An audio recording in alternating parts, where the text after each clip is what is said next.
আরব সাগর দিয়ে জাহাজ যাচ্ছে।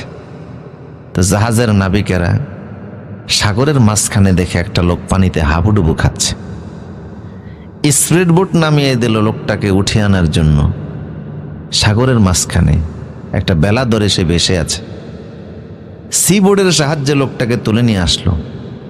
জিজ্ঞেস করা হলো, তোমার বাড়ি কোথায়? উনি বললেন, আমার বাড়ি ইন্দোনেশিয়ায়। ইন্দোনেশিয়ার জামে মসজিদের মুয়াজ্জিন হলাম আমি।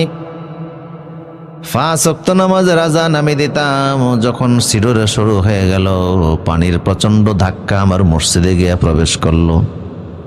বিদ্যুতের ফিলারগুলি ভেঙ্গে দিল, মসজিদের জানালা দরজা ভেঙ্গে দিল। পানি আমাকে ভাসিয়ে নিয়ে চলে আসলো। সাগরের মাঝখানে আছে।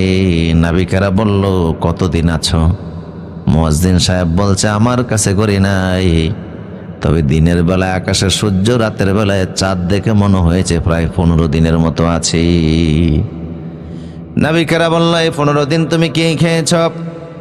মুয়াজ্জিন সাহেব বলল, হাদা আজবুন ফুরাতুন ওয়া হাদা মিলহুন উজাজুন।